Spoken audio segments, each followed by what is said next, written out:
I love a campfire. I love the smell of campfire smoke. My wife, she likes it, but she doesn't like having it on her after it's over. Yeah, I just love smelling like smoke. just the way I am.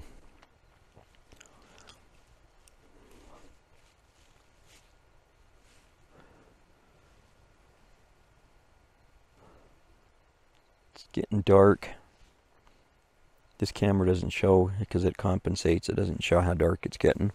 I mean, it's still dusk, but I think the sun's set.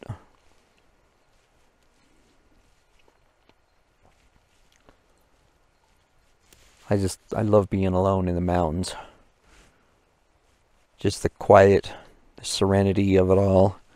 It's just peaceful, listen to the birds sing.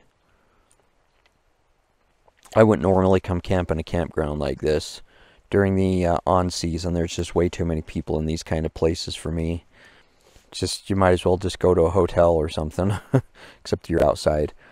I mean, there are instances where I will. If I'm going to be specifically photographing something in the area, and I want to be able to get there really early, you know, and then stay late and not have to drive all the way back to a hotel room, then I'll camp at a campground. But it's not my favorite thing to do. I much prefer being in the wilderness. I mean, in a primitive campsite. This is nice coming into these areas this time of year because there's nobody around. Like I said, there was some day hikers, and other than that, there's nobody here. People ask me, don't you get afraid of being in the woods alone, in the mountains alone? And there's been a few times where I've got unnerved. I believe many people have the ability to pick up when they're being watched. You may notice if you're sitting in a room full of people and you feel somebody's just staring at you. You just feel like you're being stared at. A lot of people talk about that, and you turn around and you look and there's somebody staring at you. I think a lot of people have that same ability in the mountains and the woods. We know, some people just know when they're being watched, whether it's, mountain lion or bear. Typically it's a predatory and prey instinct where we know we're being watched by something that's not safe. So I've had quite a few instances like that, where I will go into an area and just feel unnerved. Something's not right. Just kind of, I leave if that happens. I just listen to your instincts and leave. I wrote a song about that actually. Years and years ago, I wrote this story song about an old fur trapper. I named him Bill, which was my father's name. My father's name wasn't William, it was Bill. I named this character Bill just because. And I don't know, some years after I wrote it, I played it for my father, and he got a really weird look on his face. And he said, "How did you know that story? I never told anybody that story." And I said, "I just made this up. I was, thinking about those kind of things and just made it up." But then he related to me an incident where he had been in the mountains, got a very, very just an eerie, unnerved feeling, and he just skedaddled out of there. He got out of there. So here's that song.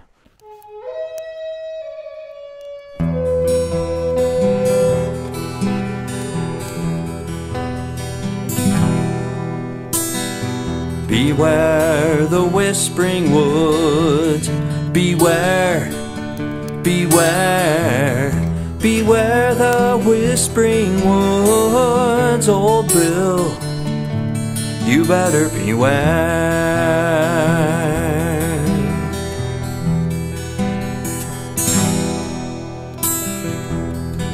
I once knew an old mountain man named Bill. Now he was probably the best trapper this side of the Mississippi. Not because he was smarter than everybody else. Old Bill just wasn't scared. Not a nothing, not a nobody.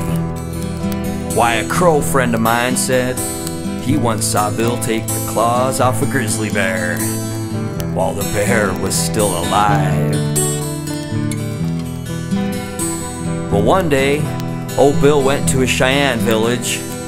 The medicine man there, he took Bill aside and he said, "Bill, I had a dream. In my dream you were alone in the woods, and the wind whispered and called your name." Then he looked at Bill, and this is what he said. "Beware the whispering woods, beware, beware, beware the whispering woods, old Bill, you better beware."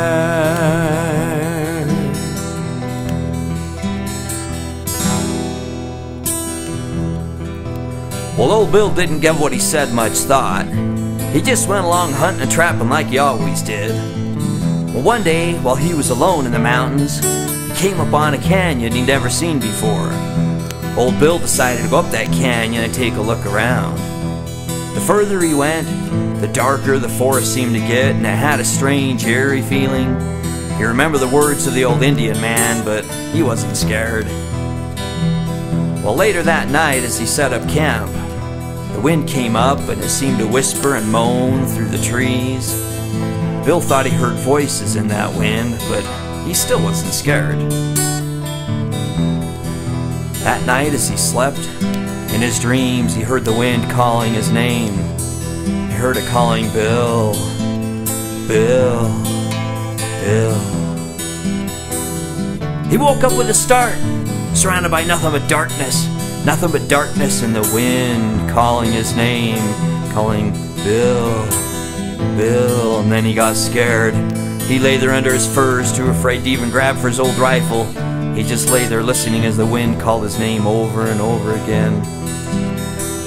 Well, after a while, he decided that whatever kind of bad medicine was in these mountains, he didn't want to stick around and find out. So he grabbed his furs and he grabbed his rifle and he ran out of those mountains, back across the rivers and streams, across the Mississippi. Why, some men say he's still running today.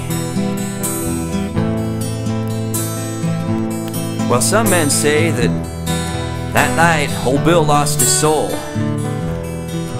Other men might say that he's just plain yellow.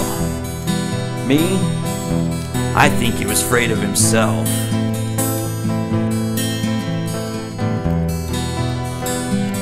So if you're ever out alone at night in the woods, and the wind comes up and it seems to whisper and moan and call your name, remember the words of the old Indian man. Beware the whispering woods.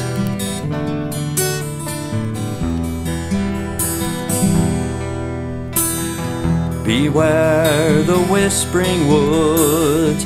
Beware, beware, beware the whispering woods, old Bill, you better beware.